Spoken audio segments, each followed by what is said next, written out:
नए साल में नई चुनौतियां, नए चैलेंजेस, नई अपॉर्चुनिटी, सारी चीजें आती हैं। राइट। जैसा मैंने आपको बताया कि नए साल में अपॉर्चुनिटीज बहुत बड़ी है। अपॉर्चुनिटीज बड़ी क्यों हैं? क्योंकि हम 2024 की दहलीज पर खड़े हैं। और अगर रिपोर्ट्स की माने तो 2025 तक इंडिया में डायरेक्ट सेलिंग का बड़े बिजनेस एक बूम करने वाला है। अगर डायरेक्ट सेलिंग के डेटा पे बात करें, डायरेक्ट सेलिंग के यू नो स्टैट्स पे बात करें अगर, तो 2025 तक का एजम्पशन है कि इंडिया में कम से कम 65 से 70 हजार करोड़ की इंडस्ट्री हो जाएगी। है ना? तो अब आप सोचिए कि जिस इंडस्ट्री की एजम्पशन करी जा रही है कि जो अगले साल जस्ट 2025 के एंड तक करीब करीब 65 से 70 हजार करोड़ रुपए की इंडस्ट्री होने वाली है, और उस इंडस्ट्री का हिस्सा आप और मैं हैं।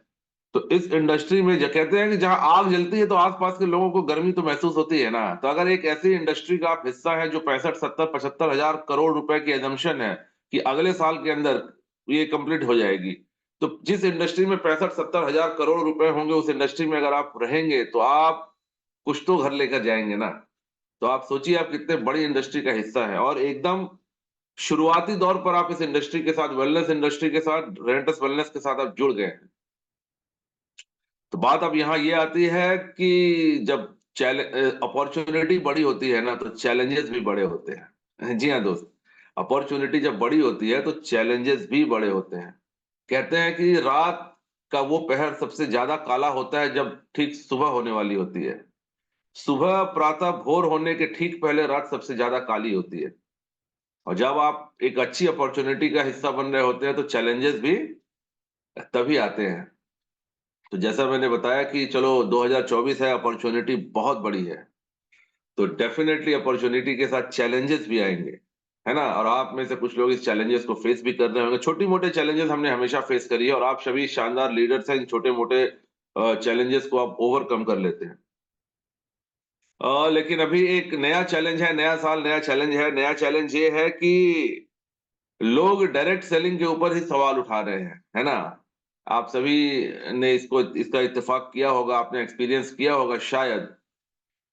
लास्ट एक कमांडो ट्रेनिंग में भी पिछले महीने मैंने इसके बारे में थोड़ी सी बातचीत करी थी, रात 8 बजे के ट्रेनिंग में। आज हम लोग उसको थोड़ा सा और एलाबोरेट करेंगे, थोड़ा और विस्तृत चर्चा करने का प्रयास करेंगे। देखिए, डायरेक्ट सेलिंग एक ऐसी इंडस्ट्री है ना, जैसा मैं हमेशा कहता हूं कि जिसके बारे में लोगों के पास इंफॉर्मेशन ज्यादा है, नॉलेज कम है। इंफॉर्मेशन वो होती है जो सुनी सुनाई बातें होती है, नॉलेज वो होती है जो हम खुद गैदर करते हैं। है ना? तो इंडिया में मैक्सिमम लोगों के पास डायरेक्ट सेलिंग के लिए इंफॉर्मेशन है, सुनी सुनाई बातें हैं। पर्सनल एक्सपीरियंस किसी के पास ज्यादा है नहीं। है ना? और जब आपके पास किसी चीज के लिए इंफॉर्मेशन ज्यादा होती है और नॉलेज कम होती है, तो फिर आप अफवाहों पे ज्यादा ध्यान देते हैं। फिर आप सुनी सुनाई बातों को ये बहुत ज्यादा प्रायोरिटी देते हैं। आपको लगता है कि यही सच है। तो दिक्कत इस बात की नहीं है कि लोग इसके बारे में क्या कहते हैं। दिक्कत इस बात की है कि जब हम लोगों को जोड़ने के लिए उनके पास जाते हैं, जब हम लोगों को इस प्रोडक्ट के बारे में पिच करने के लिए जाते हैं, क्योंकि we are into the business of people. है ना? Direct selling is the business of people, for the people and by the people. ये लोगों का व्यवसाय है, लोगों को जोड़ने का व्यवसाय है। तो हमें लोगों तक पहुंचना होता है। और दिक्कत यहीं पे शुरू होती है कि जब आप लोगों तक पहुंचते हैं तो आपका कन्विक्शन का लेवल तो ठीक है, आप कंपनी पे यकीन करते हैं, आप डायरेक्ट सेलिंग पर यकीन करते हैं। लेकिन जब आप एक फ्रेश बंदे के पास इस कंपनी के प्लान और प्रोडक्ट को लेकर जाते हैं, तो वहां आपको ये चैलेंजेस फेस करने को मिलती है। लोग आजकल आपसे बहुत तरह की बातें करेंगे। क्यों? क्योंकि कहते हैं कि कुछ जो ऐसे शक्लें होती हैं ना, कुछ ऐसे चेहरे होते हैं जिनका एक सोशल एक्सेप्टेंस है। कुछ लोग ऐसे होते हैं जो सोशल मीडिया पर एक्टिव होते हैं, उनके कुछ हजार लाख फॉलोअर्स होते हैं, तो उनका एक सोशल एक्सेप्टेंस होता है। ऐसे लोग अगर किसी चीज के बारे में पॉजिटिव या नेगेटिव बातें करें तो समाज पे उसका थोड़ा इम्पैक्ट पड़ता है। तो यहाँ अगर बात करें यूट्यूब की, तो यूट्यूब के बिना तो आजकल जिंदगी चलती नहीं है, क्योंकि सेकंड लार्जेस्ट सर्च इंजन है वर्ल्ड का। नंबर वन पे गूगल आता है और second largest search engine YouTube बन गया है आज की तारीख में। तो यूट्यूब पे कुछ इन्फ्लुएंसर ऐसे होते हैं जिनको हम फॉलो करते हैं। है ना? और दुनिया फॉलो करती है। तो ऐसे लोग अगर किसी के बारे में कुछ टिप्पणी कर दें, कुछ सकारात्मक या नकारात्मक विचार व्यक्त कर दें, तो इसका समाज पे डेफिनेटली इम्पैक्ट पड़ता है। लेकिन मैं आपको यहाँ बताना चाहूंगा कि जैसा मैं हमेशा कहता हूं कि इस दुनिया में परफेक्ट तो कोई नहीं है, ना मैं, ना आप, ना कोई, या कोई ना कोई यूट्यूब का इन्फ्लुएंसर। भगवान तो कोई नहीं है ना यार। अगर किसी बाबा के 1 लाख 2 लाख 5 लाख 20 लाख फॉलोअर हो जाए तो वो बाबा भगवान थोड़ी हो जाएंगे। और ऐसे बहुत सारे बाबाओं के बारे में हमने देखा है न्यूज पे, उनका जब उनकी पोल खुलती है, हालांकि उनके फॉलोअर बहुत होते हैं, लेकिन जब उनकी पोल खुलती है तो पता चलता है कि वो भी एक आम इंसान ही है, और उनके अंदर भी वो खामियां वो कमियां हैं जो एक आम इंसान के अंदर हो सकती हैं। तो इन शॉर्ट, परफेक्ट कोई नहीं है दोस्त। यू नो, इम्प्रोवाइज करने की गुंजाइश हमेशा होती है और गलतियों की गुंजाइश भी हमेशा होती है। गलतियां किसी से भी हो सकती है, कई बार ये गलतियां इंटेंशनली होती है, कई बार ये अनइंटेंशनली होती है ना। तो कुछ ऐसे इन्फ्लुएंसर हैं यूट्यूब पे जिनकी फैन फॉलोइंग है, जिनके फॉलोअर्स है, तो ऐसा कतई नहीं है कि वो जो कुछ भी कह रहे हैं वही ब्रह्म वाक्य है। गलतियां उनसे भी हो सकती है ना। तो आज हम खैर, मैं यहाँ किसी के ऊपर पर्सनल टिप्पणी नहीं करना चाहता। मैं यहाँ, मेरा मकसद है सिर्फ जो सही चीजें हैं उनके बारे में रोशनी डालें, ताकि ये चीजें हमारे बिजनेस को और हमारे डिस्ट्रीब्यूटर्स को, हमारे लीडर्स को इम्पैक्ट ना करें, है ना। क्योंकि हमारे ये सेशंस इंफॉर्मेटिव सेशंस होते हैं। इन सेशंस का मकसद ये होता है कि लोगों तक सही जानकारी पहुंचाई जाए, राइट। तो मैं बात कर रहा था श्री संदीप माहेश्वरी जी और श्री विवेक बिंद्रा जी के बीच में एक कंट्रोवर्सी चल रही है आजकल, आप सभी जानते होंगे उनके बीच में। हालांकि हमारा इस कंट्रोवर्सी से कोई लेना देना नहीं है, लेकिन दिक्कत तब आती है जब इस कंट्रोवर्सी के अंदर में डायरेक्ट सेलिंग की बात आती है। विवेक बिंद्रा साहब एक इन्फ्लुएंसर है, सोशल मीडिया के यूट्यूब इन्फ्लुएंसर है, बहुत सारे लाखों में करोड़ों में उनके फॉलोअर्स हैं। उन्होंने कोई कोर्स बेचा, लोगों ने खरीदा, बाद में लोगों को कोई दिक्कत हुई, संदीप माहेश्वरी जी ने उस दिक्कत के बारे में आवाज उठाई, फिर दोनों के बीच में लीगल जंग शुरू हो गई। ये उनका मैटर है, हमें इससे कोई लेना देना नहीं है। लेकिन दिक्कत कहाँ आती है ना, जब आपके पड़ोस में झगड़ा होता है तो नॉइज आपके घर तक भी आती है, राइट। जब आपके पड़ोस में दो लोग लड़ रहे होते हैं तो आवाज शोर आपके घर तक भी आती है, ये आपको डिस्टर्ब करती है। तो ये जो दो यूट्यूब के इन्फ्लुएंसर हैं, जब ये आपस में लड़ रहे हैं ना, तो इनके शोर डायरेक्ट सेलिंग तक भी पहुंच रही है। क्योंकि कहीं ना कहीं जाने अनजाने इन्होंने डायरेक्ट सेलिंग को भी ड्रैग कर लिया है अपने कंट्रोवर्सी के अंदर में। अभी कुछ लोग कह रहे हैं कि डायरेक्ट सेलिंग जो है वो इलीगल व्यवसाय है। क्यों? एमएलएम जो है ये स्कैम है, डायरेक्ट सेलिंग एक गलत व्यवसाय है। तो अब चूंकि एक इन्फ्लुएंसर अगर ऐसी बात कह दे, तो बहुत सारे लोग अनकंडीशनली उनकी बातों पे बिलीव कर लेते हैं, है ना। मेरी आपसे गुजारिश है कि किसी भी इंसान की बात पे ना, चाहे वो मैं ही क्यों ना हो, चाहे वो कोई भी क्यों ना हो, किसी भी इंसान की बात पे अनकंडीशनली कभी यकीन मत कीजिए। ऊपर वाले ने आपको अपना खुद का दिमाग दिया है, कहते हैं ना, दिखाओ पे मत जाओ, अपनी अकल लगाओ। तो किसी की बात पर भी, किसी दुनिया में किसी भी इंसान की बात पर ना अनकंडीशनल फेथ मत करिए, अनकंडीशनल यकीन मत करिए। अपना दिमाग लगाइए, दूसरों की बातों पे मत आइए। वो कहते हैं कौवा कान ले गया, तो कुछ लोग कौवा के पीछे भागने लगते हैं। कौवा के पीछे मत भागिए सर, पहले कान देखिए, कान है कि नहीं है ना। अपनी अकल लगाइए। तो हमेशा, कई बार लोग क्या करते हैं ना कि वो कोई बड़ा आदमी ने कुछ कह दिया तो वो उसी को पत्थर की लकीर समझ लेते हैं। नहीं नहीं नहीं, ऐसा नहीं है सर, वो है तो इंसान ही, गलतियां तो उससे भी हो सकती हैं, है ना। तो डायरेक्ट सेलिंग के बारे में लोग कह रहे हैं कि नहीं यार, डायरेक्ट सेलिंग जो है ये मल्टी लेवल मार्केटिंग है, ये पिरामिड स्कीम है। इसके अंदर स्कैम किया जाता है, ऊपर के लोग पैसा कमाते हैं, नीचे के लोग पैसा नहीं कमाते हैं। मैं आपको बता दूं, ऐसे बहुत सारे बुलेट पॉइंट्स है जिसके ऊपर चर्चा करनी चाहिए। सबसे पहले तो मैं आपको ये बता दूं कि डायरेक्ट सेलिंग एक लीगल व्यवसाय है। मेरी बातें बहुत ध्यान से सुनिए, ये रिकॉर्डेड है। Direct selling in India is a legal profession, legal business. क्यों? क्योंकि इसको बैक करती है मिनिस्ट्री ऑफ कंज्यूमर अफेयर्स। जी हाँ, भारतीय सरकार की एक मिनिस्ट्री है जिसे कहते हैं ministry of consumer affairs. Ministry of consumer affairs direct selling industry को बैक करती है, सपोर्ट करती है।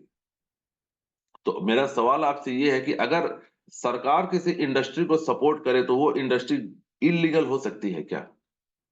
आज अवैध शराब की दुकानें हैं, कुछ लोग ड्रग्स बेचते होंगे, कुछ लोग इलीगल चीजें बेचते होंगे, उसे तो कोई मिनिस्ट्री सपोर्ट नहीं करती ना।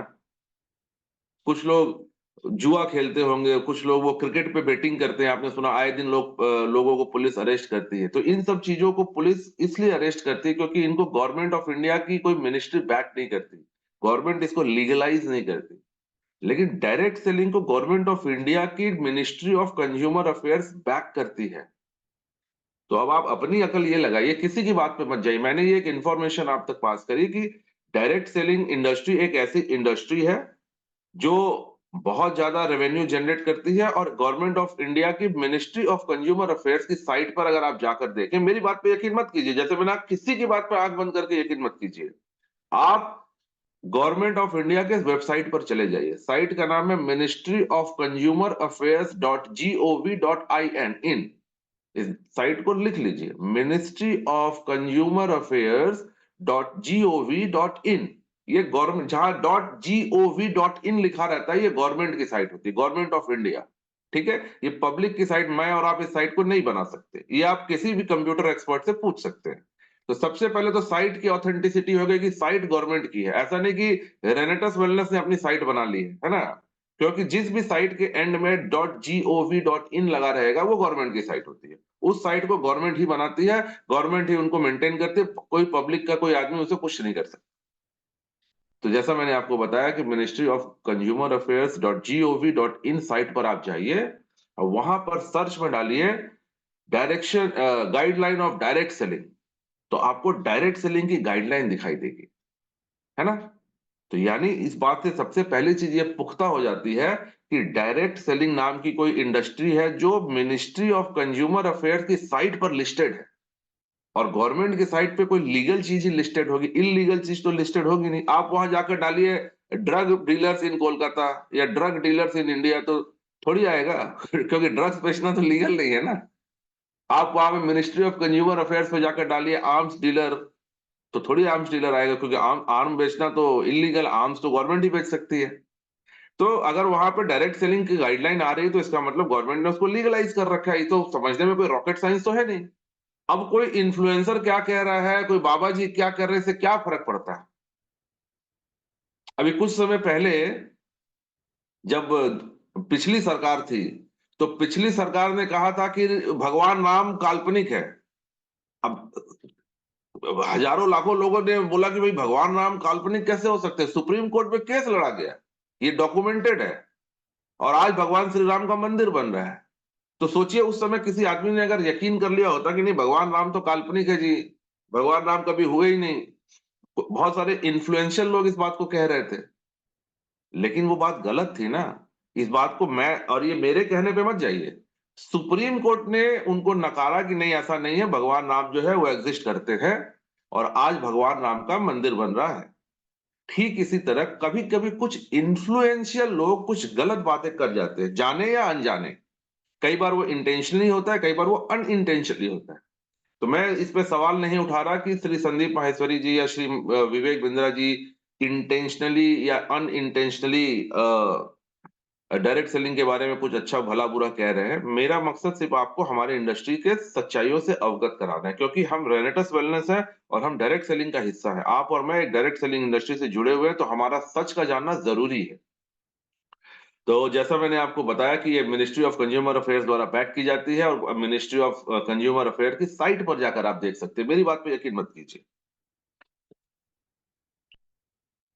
अब यहाँ सवाल ये आता है कि government ministry of consumer affairs को लीगलाइज क्यों करती है ना। देखिए मैं आपको बताऊं, डायरेक्ट सेलिंग से ज्यादा पाक साफ लीगल बिजनेस इंडिया में दूसरा कोई है ही नहीं। आप किसी भी इंडस्ट्री में चले जाइए, आप एविएशन में चले जाइए, आप टेलीकम्युनिकेशन में चले जाइए, आप ज्वेलरी में चले जाइए, आप रियल एस्टेट पे चले, किसी भी बिजनेस में चले जाएंगे ना, 100% ट्रांसपेरेंसी आपको कहीं नहीं मिलेगी। लेकिन अगर डायरेक्ट सेलिंग की बात करें, तो डायरेक्ट सेलिंग एक ऐसा व्यवसाय है, रेनेटस वेलनेस की अगर मैं बात करूं तो एक ऐसा व्यवसाय है जो 100% ट्रांसपेरेंट और लीगल है। कैसे? इस बिजनेस से जितना ज्यादा रेवेन्यू गवर्नमेंट को जाता है, इससे इतना ज्यादा रेवेन्यू किसी भी दूसरे इंडस्ट्री कंट्रीब्यूट करते हैं इंडियन जीडीपी के अंदर। ये डेटा है। अगर पूरे डायरेक्ट सेलिंग इंडस्ट्री की बात करें तो इंडियन जीडीपी का करीब करीब 7% का कंट्रीब्यूशन डायरेक्ट सेलिंग से जाता है, जो कि बड़ा अमाउंट है।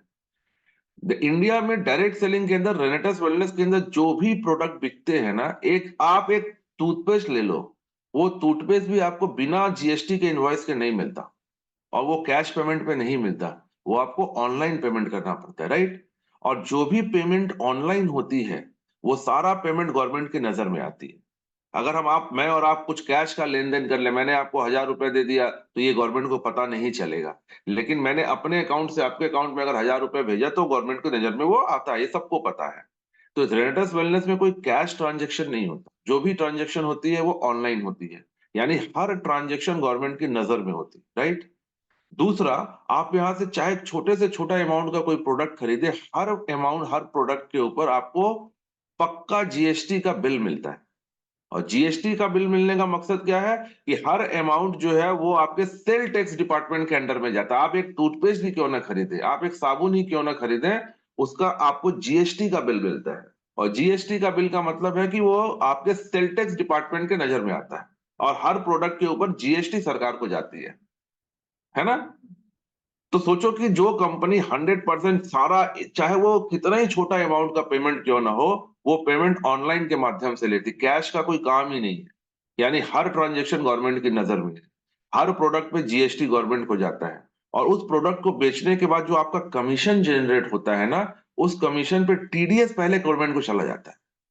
आपको कंपनी पैसा देगी, आप बाद में इनकम टैक्स दे ना दे, आप आईटी फाइल करते हैं नहीं करते, कंपनी इस बोदरेशन में रहती ही नहीं। कंपनी अपने एंड से आपका टीडीएस पहले गवर्नमेंट तक पहुंचा देती है, वो इनकम टैक्स डिपार्टमेंट तक पहुंच जाती है। अब आप बताओ, मेरा सवाल आपसे ये है कि इंडिया में, दुनिया में ऐसी कौन सी इंडस्ट्री है जिसमें हर एक पेमेंट, चाहे वो 1 लाख लोगों का पे आउट निकले, चाहे वो 10 लाख लोगों का पे आउट निकले, हर पे आउट पे टीडीएस गवर्नमेंट को जाता है। और चाहे वो जितना भी महीने में, चाहे 1 लाख इनवॉइस निकले या 10 लाख इनवॉइस निकले, हर इनवॉइस पे जीएसटी गवर्नमेंट को जाती है। और जितना भी ट्रांजेक्शन हो, चाहे वो एक ट्रांजेक्शन हो, चाहे वो 10 लाख ट्रांजेक्शन हो, हर ट्रांजेक्शन बैंक के माध्यम से ऑनलाइन हो रहा है, यानी नो कैश ट्रांजेक्शन। तो ये इंडस्ट्री इलीगल कैसे हो सकती है? यहाँ आप जो पे कर रहे हैं वो गवर्नमेंट की नजर में है, आप जो प्रोडक्ट खरीद रहे हैं उस पर गवर्नमेंट को टैक्स जाता है, आपकी जो रेवेन्यू जनरेट होती है, आपकी जो इनकम जनरेट होती है, उस पर गवर्नमेंट को टीडीएस जाता है। और ये 100% है। एक सिंगल आदमी भी आप यहाँ नहीं दिखा सकते कि इसके पैसे पे टीडीएस नहीं जाता, या इसने ये प्रोडक्ट खरीदा इस पर जीएसटी नहीं लगा, या इसने कैश पैसा देकर प्रोडक्ट खरीद लिया, ऐसा एक सिंगल एग्जाम्पल आप नहीं दे सकते। तो ये इंडस्ट्री गलत कैसे हो सकती है? और गवर्नमेंट की भी मजबूरी है। आज डायरेक्ट सेलिंग के जितना रेवेन्यू कहाँ मिलेगा? ये हुआ पहला पॉइंट। दूसरा पॉइंट ये है कि इंडिया की सबसे बड़ी समस्या है आज के तारीख में अनएम्प्लॉयमेंट। आप सभी को पता है, we are the youth capital of earth. India को अर्थ का यूथ कैपिटल कहा जाता है, यानी सबसे ज्यादा जवान लोग हैं यहाँ पे। 30 साल के उम्र से कम लोग सबसे ज्यादा इंडिया में हैं। तो जाहिर सी बात है स्टूडेंट ज्यादा होंगे। और आपको डेटा है, आपको पता है, करीब करीब 90 लाख ग्रेजुएट हर साल इंडिया में निकलते हैं।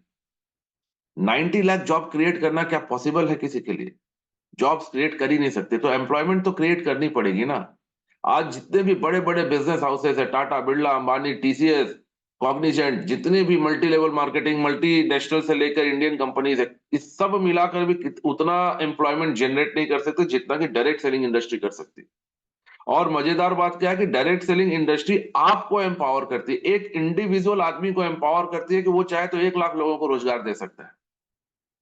आज आप टाटा की किसी कंपनी में चले जाइए, आप अंबानी की किसी, अदानी की किसी कंपनी में चले जाइए, एक उनके बस में भी नहीं है कि वो 1 लाख लोगों को रोजगार दे सके लीगल तरीके से। लेकिन आप सिंगल एक ऐसी एंटिटी है, आप खुद के अंदर, आपके अंदर ये पावर है। डायरेक्ट सेलिंग इंडस्ट्री, रेनेटस वेलनेस आपको ये पावर देती है कि आप 1 लाख, 2 लाख, 10 लाख, 50 लाख लोगों को एम्प्लॉयमेंट दे सकते हैं अपने एंड से। तो सोचिए ये इंडस्ट्री इंडिया के ग्रोथ में कितना अहम भूमिका निभा रही है। तो कोई एक ऐसी इंडस्ट्री जो लोगों को एम्पावर करती है खुद रोजगार करने का और दूसरों को रोजगार देने का, वो इंडस्ट्री गलत कैसे हो सकती है ना। तो ये तो कुछ बात। अब दिक्कत कहां पे आती है मैं आपको बताऊं।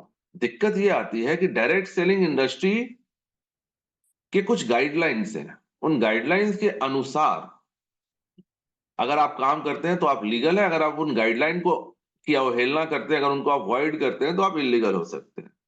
तो डायरेक्ट सेलिंग इंडस्ट्री की पहली कंडीशन ये है ना कि आप किसी के आईडी, जब आप अपनी कंपनी में प्लेस करते हैं ना, तो आईडी लगाने के बदले आप पैसा नहीं ले सकते। बहुत सारी कंपनियां ऐसा करती थी कि भाई आप हमारी कंपनी में जुड़ेंगे तो जुड़ते समय आपको 5,000 रुपए, में एग्जाम्पल दे रहा हूँ कि 5,000 रुपए देने पड़ेंगे, वो ज्वाइनिंग फीस है। तो जैसे ही एक बंदा जुड़ता है वो 5,000 रुपए देता है, वो 5,000 रुपए ऊपर डिस्ट्रीब्यूट हो जाता है, ये इलीगल है। आप कंपनी के रजिस्ट्रेशन के लिए किसी तरह की कोई पैसा नहीं ले सकते। और रेनेटस वेलनेस का मार्केटिंग प्लान अगर आपने देखा हो तो हमारे यहाँ रजिस्ट्रेशन लाइफ टाइम फ्री है। आप फ्री में रजिस्टर होते हैं और जिंदगी भर रजिस्टर्ड रहते हैं फ्री ऑफ कॉस्ट। ना तो कोई ज्वाइनिंग फीस है, ना तो कोई रिन्यूअल फीस है, किसी तरह का कोई फीस नहीं है। यहाँ वही पैसे का कमीशन बढ़ता है जो प्रोडक्ट बिकता है। तो डायरेक्ट सेलिंग की गाइडलाइन ये कहती है कि जब आप कोई प्रोडक्ट बिकेगा, उससे जो पैसे आएंगे वो कमीशन आप डिस्ट्रीब्यूट कर सकते हैं। आईडी लगाने के समय पैसे नहीं ले सकते। तो हम आईडी लगाने के पहले कोई पैसा नहीं लेते, हमारा आईडी फ्री ऑफ कॉस्ट लगता है। जस्ट आपको इंडियन सिटीजन होना चाहिए, 18 साल से ज्यादा आपकी उम्र होनी चाहिए, आपके पास बैंक अकाउंट होना चाहिए, पैन कार्ड, आधार कार्ड होना चाहिए, आप हमारे साथ जुड़ सकते हैं। राइट? तो हम 100% गवर्नमेंट की गाइडलाइन को फॉलो करते हैं। दूसरी चीज, गवर्नमेंट ये कहती है कि आप जो प्रोडक्ट बेचते हैं उसकी वैल्यू मार्केट के हिसाब से होनी चाहिए। यानी आप हवा बेचकर पैसे नहीं कमा सकते कि चलो ठीक है हम आईडी तो फ्री में लगा देंगे, लेकिन जो प्रोडक्ट बेचेंगे ना, हम कोई कोर्स बेच देंगे जी, कि हमने एक कोर्स बना दिया। जैसे अभी मैं पीपीटी बनाया मैंने, तो पीपीटी बनाने में तो मुझे एक ही बार मेहनत लगी कि मैंने एक पीपीटी बना दी, how to develop direct selling business in India. मैंने उसे 25-30 स्लाइड बना दी है, तो वो मेहनत तो मेरी एक ही बार लगी। अब मैंने इस कोर्स का, इसका एक कोर्स का नाम दे दिया, बोला कि भैया डायरेक्ट सेलिंग में सफल बने, एक ऐसा कोर्स बाय योगेश गुप्ता। इस कोर्स का कीमत है 1,000 रुपया, और मैं इसको हजारों लोगों को ये कोर्स बेच रहा हूँ। पीपीटी मैंने एक ही बनाई है, जो बंदा मुझे 1,000 रुपया दे रहा है मैं उसको फॉरवर्ड कर दे रहा हूँ। ये इलीगल है। क्यों? क्योंकि अगर किसी को ये प्रोडक्ट आगे बेचना हो तो वो इस प्रोडक्ट का वैल्यू 1,000 रुपए नहीं हो सकता। लेकिन अगर आप रेनेटस नोवा खरीदते हैं, फॉर एन एग्जाम्पल आपने रेनेटस नोवा का एक बॉटल खरीदा, तो इस बॉटल को आप आगे बेच सकते हैं। ये फिजिकल कमोडिटी है ना? तो फिजिकल कमोडिटी अगर आप as a business, as a product आप फिजिकल कमोडिटी का यूज करते हैं जिसको कि आप आगे बेच सकते हैं, जिसका एक वैल्यू डिटरमाइन किया जा सकता है एज पर मार्केट, वो लीगल है। तो हमारी कंपनी आपको कोई कोर्स नहीं बेच रही। हमारे यहाँ जो आपको जूम प्रोग्राम पे जो मीटिंग, ट्रेनिंग, सेमिनार दिए फ्री ऑफ कॉस्ट है। अभी ये मीटिंग हम लोग कर रहे हैं, जो सेशन कर रहे हैं, इसके लिए आपको कोई पैसे नहीं देने पड़ते, है ना? अगर ये फ्री ऑफ कॉस्ट है, लेकिन रेनेटस नोवा एक फिजिकल कमोडिटी है। इस कमोडिटी को जब आप खरीदते हैं तो इसको आगे आप सेल कर सकते हैं, इसकी एक वैल्यू है, तो ये लीगल है। सेकंड, तीसरी पॉइंट, गवर्नमेंट ऑफ इंडिया की गाइडलाइन क्या कहती है कि आपका प्रोडक्ट जो है उस पर बाई बैक होना चाहिए, रिटर्न होने की पॉलिसी होनी चाहिए, कि अगर कंज्यूमर आपका प्रोडक्ट उपभोक्ता यूज करने के बाद अगर उसको पसंद ना आए तो वो अपने पैसे वापस ले सकते हैं। तो हमारे प्रोडक्ट के ऊपर 30 डेज की मनी बैक गारंटी है कि आप हमारे रेनेटस वेलनेस का कोई भी प्रोडक्ट यूज कीजिए, और यूज करने के बाद अगर आप उससे संतुष्ट नहीं है तो आप उसको वापस कर सकते हैं। लेकिन अगर आप कोई कोर्स खरीदते हैं तो कोर्स वापस कैसे करेंगे? आपने तो पीपीटी देख लिया, आपने उसकी एक दूसरी कॉपी बना ली। अब आप लोगों, जिनसे आपने प्रोडक्ट खरीदा था, जिससे आपने वो कोर्स खरीदा था, मान लीजिए मैंने आपको एक कोर्स बेचा 1,000 रुपए में, मैंने आपको पीपीटी भेज दी, मैंने आपको पीडीएफ भेज दिया, उस पीडीएफ की आपने कॉपी बना ली। अब आप मुझे बोलेंगे सर आपका पीडीएफ मेरे को अच्छा नहीं लग रहा, अपना पीडीएफ वापस ले लो, 1,000 रुपए मेरे वापस कर दो। मैं बोलूंगा ऐसे थोड़ी होता है, क्या गारंटी है कि आपने उसका कॉपी नहीं बनाया होगा? क्या गारंटी है कि आपने उसको 2 लोगों को फॉरवर्ड नहीं कर दिया होगा? इसका तो कोई गारंटी नहीं है। तो मैं बोलूंगा कि भाई कोर्स तो वापस नहीं होगा, कोर्स के पैसे तो वापस नहीं होंगे। लेकिन आप रेनेटस नोवा खरीदेंगे तो नोवा का कॉपी पेस्ट थोड़ी कर लेंगे कि एक नोवा घर ले गए, उसे आपने 4 नोवा बना लिया, 4 नोवा 4 लोगों को बेच के ओरिजिनल वाला कंपनी को वापस कर दे रहे हैं। ऐसा तो नहीं पॉसिबल है ना? तो फिजिकल कमोडिटी के अंदर में बाई बैक पॉसिबल है। फिजिकल कमोडिटी पे अगर आप संतुष्ट नहीं है तो कंपनी को वो प्रोडक्ट वापस कर सकते हैं, लेकिन डिजिटल प्रोडक्ट वापस नहीं हो सकते। राइट? तो कंपनी, गवर्नमेंट ऑफ इंडिया की गाइडलाइन ये है कि आपके पास एक फिजिकल प्रोडक्ट होने चाहिए, वो हमारे पास है। तो हम लीगल कंपनी, हम लीगली प्रैक्टिस कर रहे हैं। उसके बाद कंपनी कहती है कि उसके ऊपर मनी बैक आपको गारंटी देनी पड़ेगी, कि अगर आदमी संतुष्ट नहीं हो तो वो प्रोडक्ट वापस करके पैसे ले सकता है। हमारी कंपनी इन बातों के शुरू होने के पहले 2018 से ही हमारी कंपनी इन गाइडलाइन को फॉलो कर रही है। वो प्रोडक्ट पसंद नहीं आया, प्रोडक्ट वापस करके पैसे वापस ले लो। तो हम इलीगल कैसे हो गए सर? जो लोग डायरेक्ट सेलिंग से कभी जुड़े ही नहीं, वो डायरेक्ट सेलिंग के बारे में एक्सपर्ट कमेंट देंगे तो कैसे चलेगा? देखिए, इस दुनिया में एक इंसान कितना ही ज्ञानी क्यों ना हो, वो बहुत कुछ जान सकता है, लेकिन सब कुछ कभी नहीं जान सकता। चाहे वो कोई भी हो, चाहे वो कितना ही बड़ा ब्रह्म ज्ञानी हो, एक इंसान बहुत कुछ जान सकता है, आपसे मेरे से 10 गुना 1000 गुना ज्यादा ज्ञान किसी के पास हो सकता है, लेकिन संपूर्ण ज्ञान किसी के पास नहीं हो सकता। तो चाहे वो आदमी कितना ही बड़ा इन्फ्लुएंसर हो, चाहे वो आदमी कितना ही ज्ञानी हो, उसके चाहे कितने ही लोग उसको फॉलो करते हो, उसको सारा ज्ञान कभी नहीं हो सकता। तो ऐसे लोग जो कभी डायरेक्ट सेलिंग से जुड़े ही नहीं, कभी डायरेक्ट सेलिंग का हिस्सा ही नहीं बने, सुनी-सुनाई बातें उनके पास भी है, वो लोगों को मोटिवेट कर सकते होंगे, लोगों के पास वैल्यू ऐड कर सकते होंगे, लेकिन डायरेक्ट सेलिंग का नॉलेज हो ऐसा ज़रूरी नहीं है। तो ऐसे लोगों की बातों पे मत आइए। जब आप लोगों के पास जाएँगे, उनको ये सारी बातें बताने की ज़रूरत है। क्योंकि संदीप माहेश्वरी जी के पास क्या दुनिया का सारा ज्ञान है? तो उनसे पूछिए कि रॉकेट लॉन्च कैसे किया जाता है? नैनो सेकंड में काउंटिंग कैसे होती है? यूरेनियम का चेन रिएक्शन कैसे होता है? जाके पूछिए, उनको नहीं पता होगा। क्योंकि ये जानने के लिए आपको क्वांटम फिजिक्स पढ़ना होगा and I am sure Sandeep Maheshwari ji खुद ही कहते हैं वो कॉलेज में 12th पास है, कॉलेज से ड्रॉप आउट है, तो उनको क्वांटम फिजिक्स के बारे में तो नहीं पता होगा। तो अब अगर संदीप माहेश्वरी जी स्क्रीन पर आकर बोल दें कि यूरेनियम तो बेकार है जी, यूरेनियम से जो आप एटॉमिक रिएक्शन करते हो वो बेकार है, तो क्या यूरेनियम बेकार हो जाएगा? नहीं होगा ना। तो कोई न्यूक्लियर साइंटिस्ट अगर उनकी बातें सुनेगा, तो उसे तो हंसी आएगी कि भाई एक 12th पास आदमी जो कॉलेज ड्रॉप आउट है, वो यूरेनियम के चेन रिएक्शन पे ज्ञान दे रहा है। ठीक इसी तरह डायरेक्ट सेलिंग अपने आप में एक बहुत बड़ी इंडस्ट्री है और आने वाले समय में तो ये और बड़ी होने वाली है। तो इस इंडस्ट्री के ऊपर कोई आदमी आके यूट्यूब पे ज्ञान बांट देगा तो वो सही हो जाए ऐसा जरूरी नहीं है ना। यूट्यूब पे ऐसे ऐसे लोग हैं जिनके 5-5 करोड़ सब्सक्राइबर है। मैं आपको नाम बताऊंगा, नाम है अमित भदाना। 5 करोड़ से ज्यादा सब्सक्राइबर होंगे। क्या करते हैं? बचकानी हरकतें करते हैं, यूट्यूब पे उल जलूल वीडियो बनाते हैं। अब लोगों को वो पसंद आ रहा है तो क्या करें? 130 करोड़ 40 करोड़ के देश में आप बैठे हैं। आप कुछ भी ऐसा परोस दीजिए जो 2 4 5 10 करोड़ लोगों को अच्छा लग जाए, तो आपके 2 4 5 10 करोड़ फॉलोअर हो जाएंगे। बट इट डजंट मीन कि अगर आपके 5 करोड़ फॉलोअर है तो आप कुछ वैल्यू ऐड कर रहे हैं लाइफ में। आप लोगों का टाइम खराब करके भी फॉलोअर बढ़ा सकते हैं। और आजकल गलत चीजें ज्यादा अट्रैक्ट करती है लोगों को, है ना? आप एक भजन का चैनल बना दीजिए, शायद आपको फॉलोअर कम मिलेंगे। आप गाली गलौज वाला एक चैनल बनाइए, उस पे ज्यादा फॉलोअर आ जाएंगे। उस चैनल पे आप बैठकर लोगों को गाली-गलौज कीजिए, स्लैंग वर्ड्स यूज़ कीजिए, उसको ज़्यादा फॉलोवर आएँगे। और आप एक भजन संध्या का आयोजन करके एक भजन का चैनल बना दीजिए, तो कोई कोई उसके ऊपर नहीं आएगा।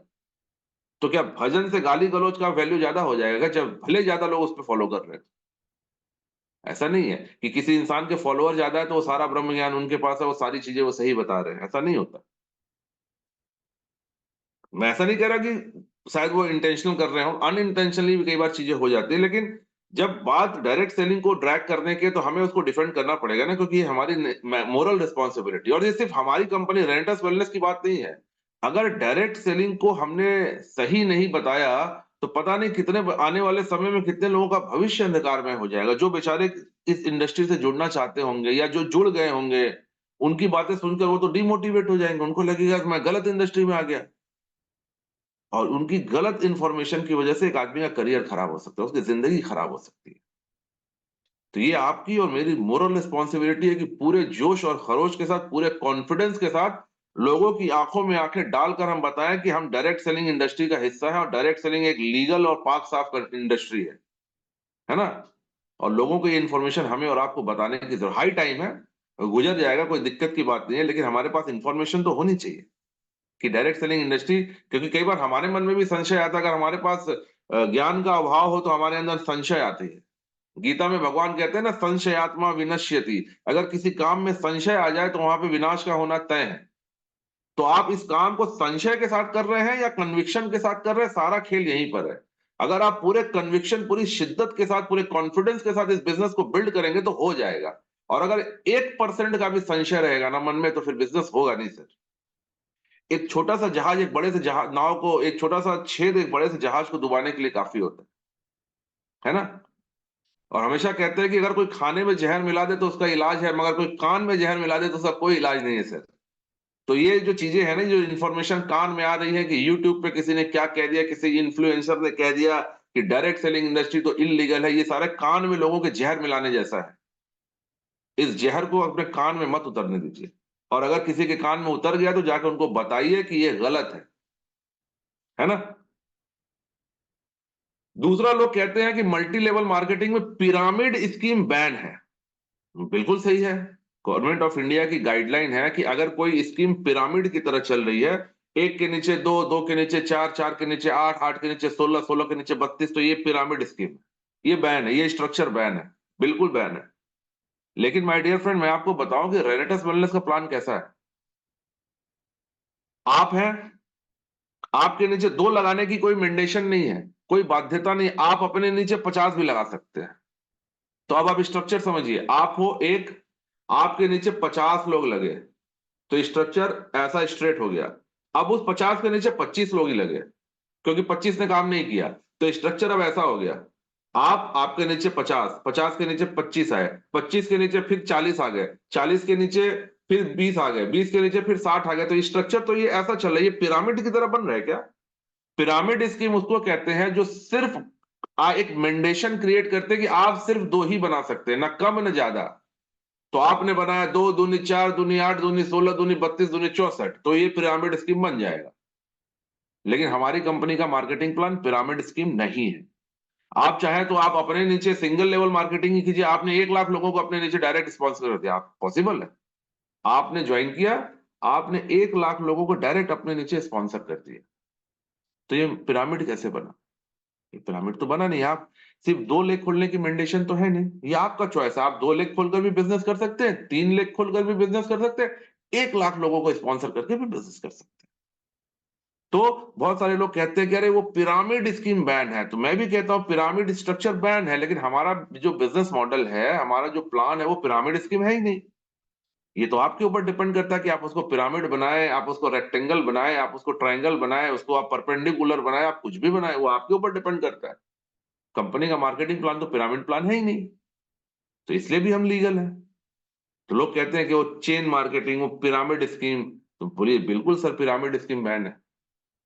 तो लोग बोलते नहीं नहीं, ये मल्टी लेवल तो है ना, कि आपने दो को जोड़ा, दो ने चार को जोड़ा, चार ने आठ को जोड़ा। तो भाई अगर ये स्कीम बैन है, तब तो दुनिया में जितने फ्रेंचाइज मॉडल चल रहे हैं वो सारे बैन होने चाहिए। दुनिया का हर बड़ा प्रोडक्ट तो फ्रेंचाइज मॉडल से ही बिकता है। आपके पास सैमसंग का मोबाइल होगा, आपके पास रेडमी का मोबाइल होगा, वो फ्रेंचाइज के माध्यम से ही बिकता है। आपके पास जियो का सिम होगा, वो अंबानी जी घर घर जाके थोड़ी बेच रहे हैं। अंबानी जी ने बहुत से लोगों को फ्रेंचाइज कर दिया, वो फ्रेंचाइज के माध्यम से सिम बिक रहा है। आप मिठाई खाते होंगे हल्दीराम का, हल्दीराम का मिठाई, वो हल्दीराम आपके घर पे आके थोड़ी रसगुल्ला का हांडी दे जाते होंगे। उन्होंने बहुत सारे दुकानों को फ्रेंचाइज कर दिया, वहां से आप मिठाई खाते हैं।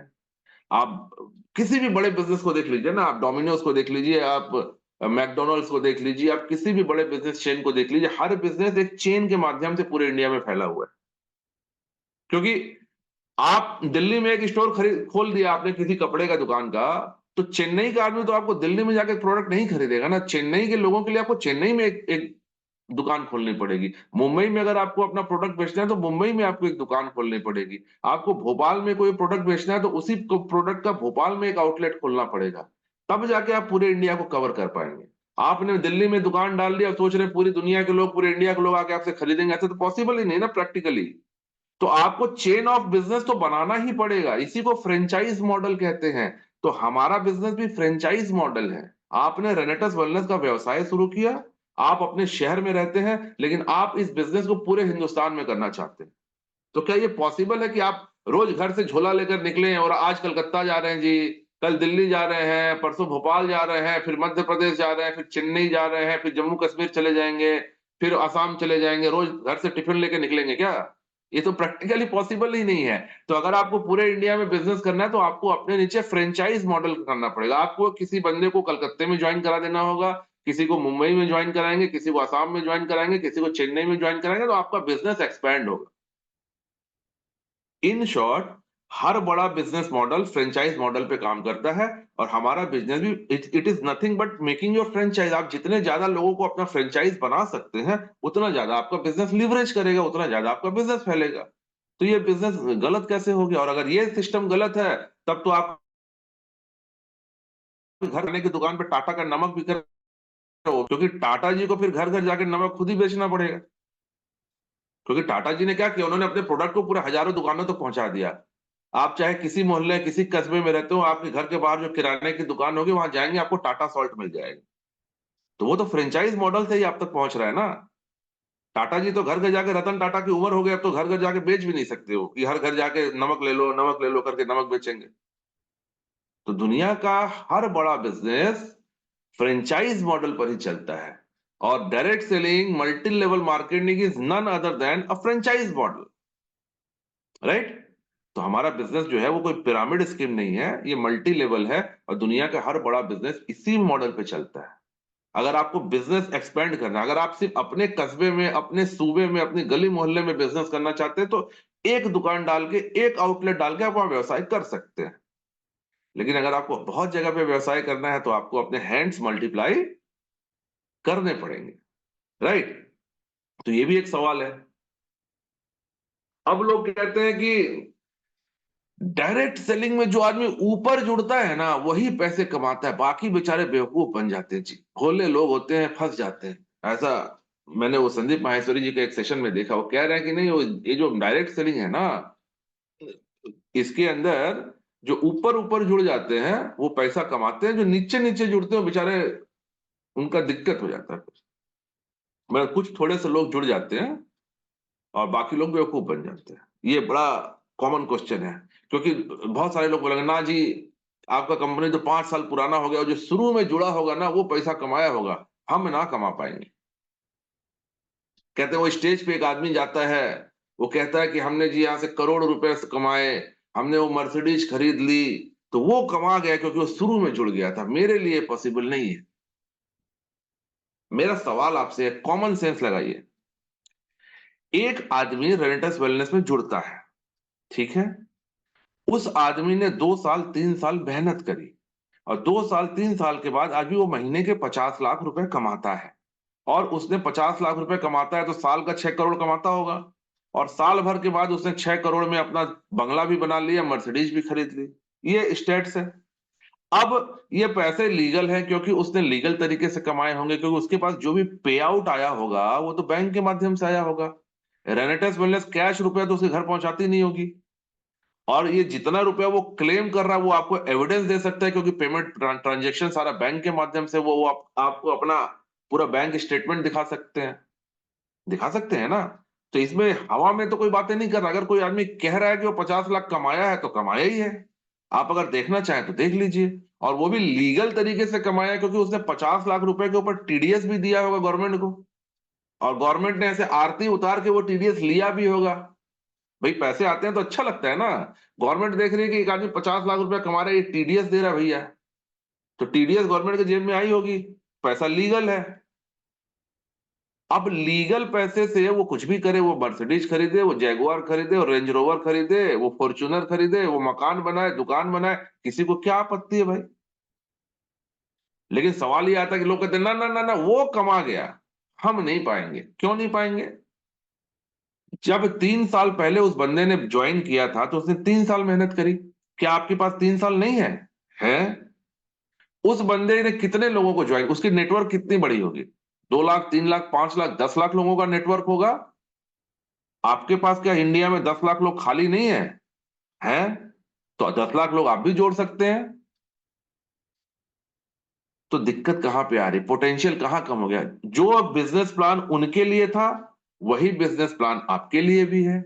जो पे आउट उनके लिए था वही पे आउट आपके लिए है। तो 3 साल पहले जो आदमी जुड़ा, जो 50 लाख रुपए महीने का कमाता है, आज जो बंदा जुड़ेगा वो अगले 3 साल बाद 50 लाख क्यों नहीं कमा सकता है? ये तो उसके पर्सनल मेहनत और एफर्ट पर डिपेंड करता है। अगर आप भी उस बंदे की तरह मेहनत करेंगे तो कोई कारण नहीं कि आप भी 50 लाख नहीं कमा पाएंगे।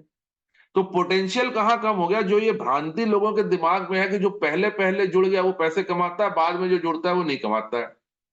आज हमारी कंपनी में तापस विश्वास सर बहुत पैसे कमाते हैं, गुरतेज सिंह जी बहुत पैसे कमाते हैं। तो आज आज 2024 2 जनवरी को एक बंदे ने आईडी लगाई, तो क्या उनके पास ये पोटेंशियल नहीं कि वो गुरतेज सिंह जितना पैसा कमा लें, या हमारे बीरभान सर जितना पैसा कमा लें, या हमारे तापस सर जितना पैसा कमा लें? बिल्कुल पोटेंशियल है। क्या बिजनेस करने के लिए क्या चाहिए? लोग 140 करोड़ लोग हैं। क्या तापस सर ने पूरे 140 करोड़ को जोड़ दिया क्या? अब इंडिया में कोई लोग ही नहीं बचे क्या? लोग ही लोग है भाई साहब, 1% आदमी नहीं जुड़ा है अभी। आज जो बंदा जुड़ेगा ना, उसके पास भी वही पोटेंशियल है जो गुरतेज सर के पास है, उसके पास भी वही पोटेंशियल है जो बीरभान सर के पास है, उसके पास भी वही पोटेंशियल है जो तापस सर के पास है। है ना? वो भी 2 साल 3 साल मेहनत करेगा तो वो भी उतना रुपया कमा सकता है।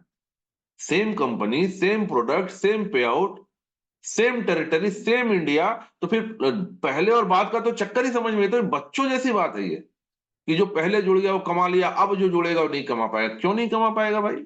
और मैं तो कहता हूं कि अब जो जुड़ेगा वो जल्दी पैसे कमा लेगा। पूछिए क्यों? याद तो आप सोचिए कि आपने 2018 में रेंटस में आईडी लगाई होगी, आपने गुरतेज सर के समय आईडी लगाई होगी, आपने सुमंटो दे समय के समय में आईडी लगाई होगी, आपने तापस सर के समय में आईडी लगाई होगी। जब आप कहते हैं कि भाई इन्होंने तो पैसे कमा लिए, अब नहीं कमा पाएंगे। चमत्कार दुनिया सब देखती है, ऊपर की चमक दमक सब कोई देखता, अंदर का मेहनत कोई नहीं देखता सर, अंदर का संघर्ष कोई नहीं देखता।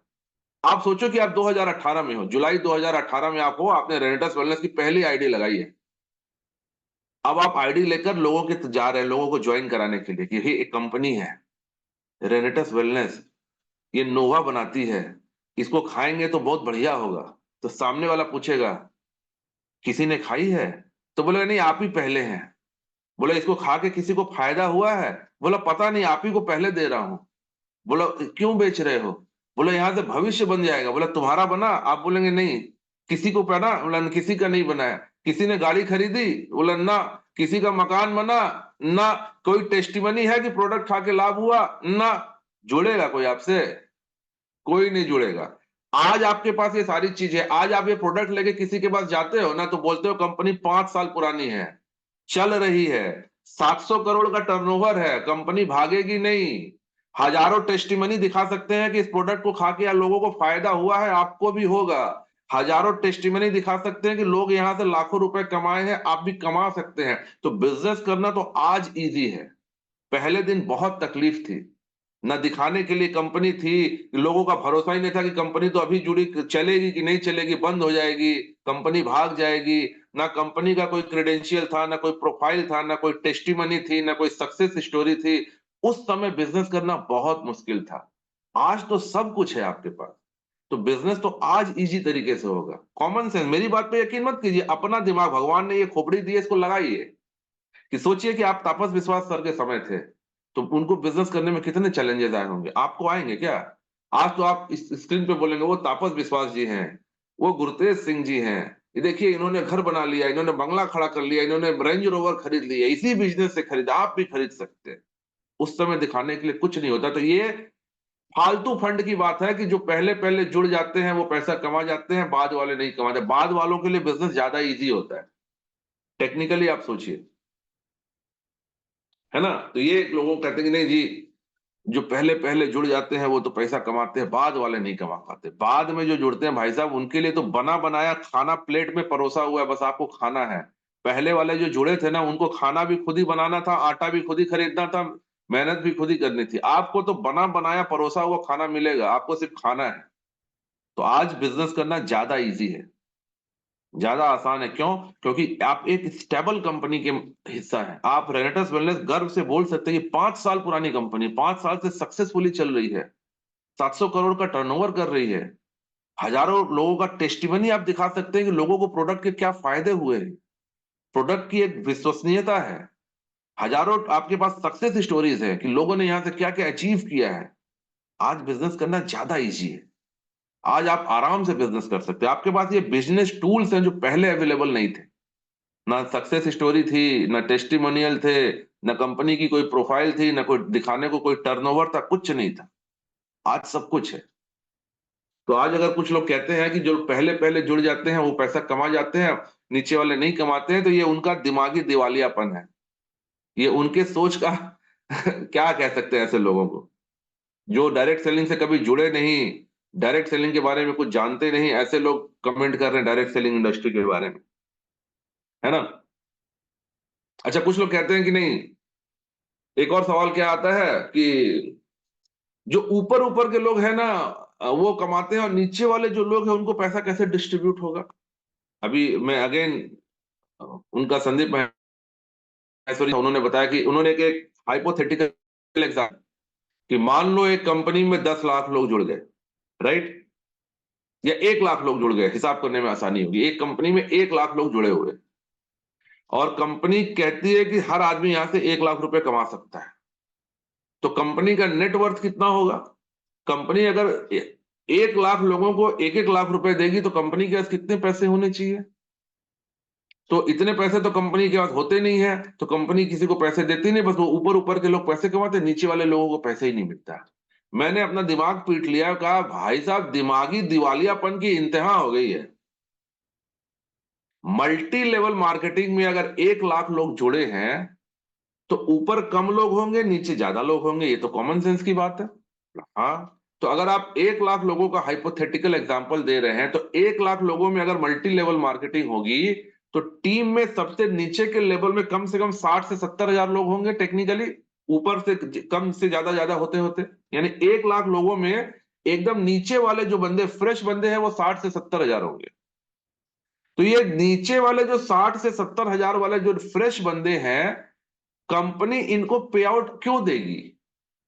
जुड़ने पे पे आउट मिलता है क्या? पे आउट तो सेल पे मिलता है।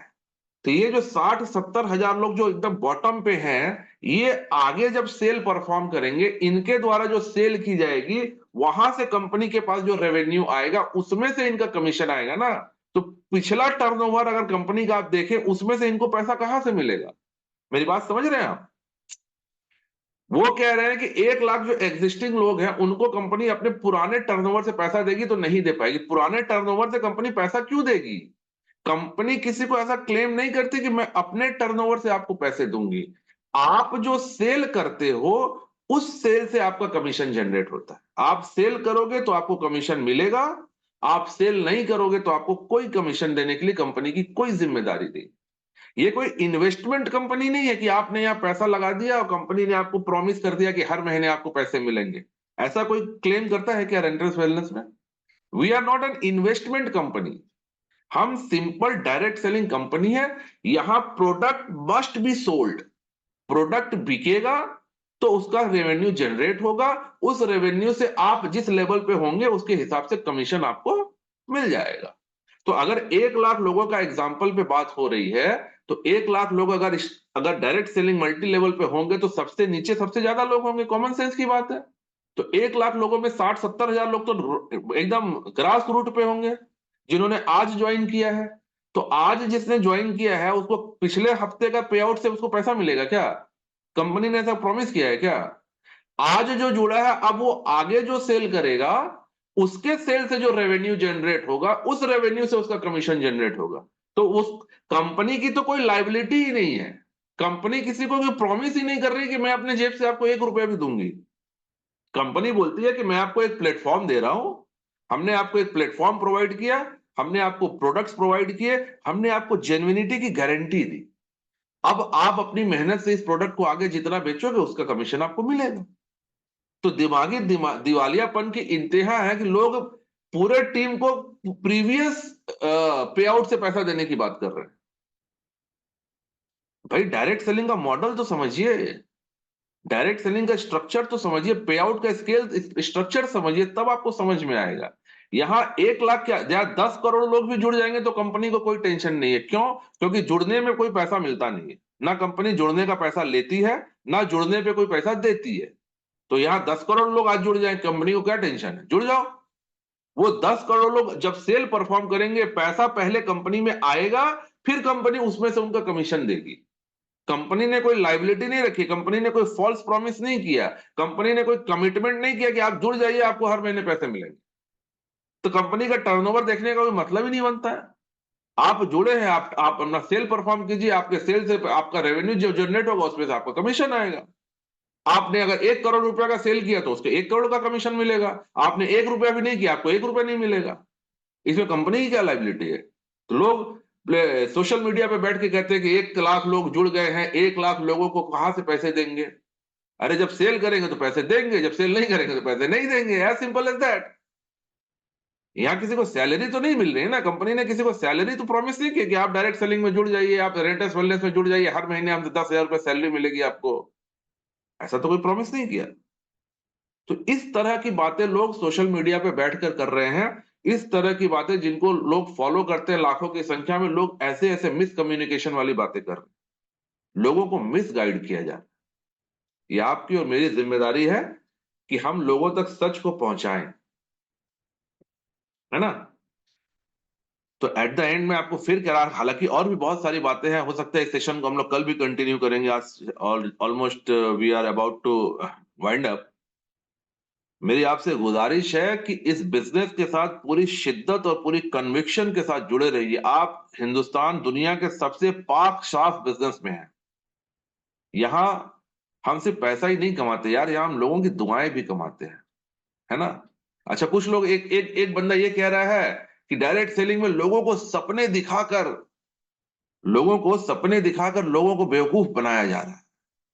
मेरा सवाल ऐसे लोगों से है कि सपने दिखाना बुरी बात है क्या?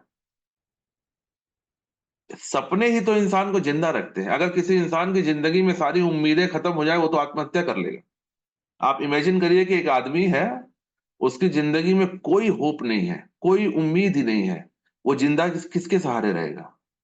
तो किसी को सपना दिखाना क्या बुरी बात है? हाँ, सपना दिखा के उसका घर बार ले लेना, उसका पैसा गिरवी, उसका गाड़ी बिकवा देना, उसका मकान गिरवी करवाना बुरी बात है। लेकिन रेनेटस वेलनेस में हम सपने दिखाकर किसी से पैसे लेते हैं क्या? सपने तो मुफ्त में दिखाते हैं। और सपने देखेगा तो ही तो पूरा होगा ना। अगर वो सपना नहीं देखेगा तो वो क्या करेगा? चलो डायरेक्ट सेलिंग नहीं करेगा तो क्या करेगा वो? एक आदमी जिसके पास प्रिविलेज नहीं है, जिसके पास कोई साधन नहीं है, जिसके पास पैसा नहीं है कि वो बिजनेस कर ले, जिसके पास कोई एजुकेशन नहीं है कि कहीं जॉब मिल जाए, वो बेचारा क्या करेगा? भीख मांगेगा? तो भीख मांगने से तो ज्यादा अच्छा है कि डायरेक्ट सेलिंग कर ले।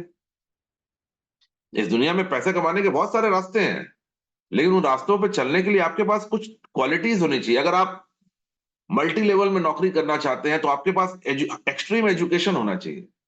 आप बीटेक कर लीजिए, एमटेक कर लीजिए, आप एमबीए हो जाइए, आप आईटी इंडस्ट्री में चले जाइए, आप कंप्यूटर साइंस कर लीजिए, आप मेडिकल में जाकर डॉक्टर बन जाइए, आप बीटेक करके इंजीनियर बन जाइए, आप सीए करके चार्टर्ड फॉर्म ज्वाइन कर लीजिए। ये सब ऑप्शन है आपके पास, लेकिन कितने परसेंट लोग करते हैं?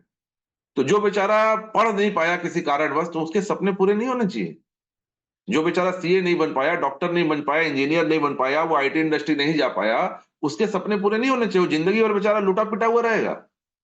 तो अगर डायरेक्ट सेलिंग उसको एम्पावर करती है, उसको एक मौका देती है कि भैया आप भी आ जाओ, अपने सपने को मरने मत दो, यहां आके आप कोई, आपके पास पैसे नहीं है कोई बात नहीं, आपने पढ़ाई नहीं करी कोई बात नहीं, आपको सपोर्ट करने वाला कोई नहीं है कोई बात नहीं, आप डायरेक्ट सेलिंग में आ जाओ, मेहनत करो, आप भी कुछ बेहतर हो सकते हो। तो ये गुनाह है क्या? सपने दिखाना गलत है? मतलब जो पढ़ लिख गया, जिसके बाप माँ ने उसको पैसा दे दिया, वही अमीर बनेगा? जो गरीब आदमी है वो अमीर नहीं बनेगा? तो ये लोग कहते हैं कि नहीं आप सपने मत दिखाओ। क्यों नहीं दिखाए भाई सपने? मतलब जो गरीब बेचारा गरीब पैदा हुआ वो गरीब ही मरेगा? ना वो पढ़ पाया, ना वो लिख पाया, ना उसके पास जमीन जायदाद है, कुछ नहीं है, वो गरीब पैदा हुआ और रोते बिलखते बेचारा गरीब ही मर जाए। ऐसा चाहते हैं लोग कि नहीं नहीं नहीं, डायरेक्ट सेलिंग में आएगा तो वो गरीब आदमी अमीर बन जाएगा, फिर तो अमीर बन जाएगा तो दिक्कत है। ये दिमागी दिवालियापन है। सपने दिखाना, किसी की उम्मीद जगाना, इससे ज्यादा पुण्य का काम कोई नहीं है।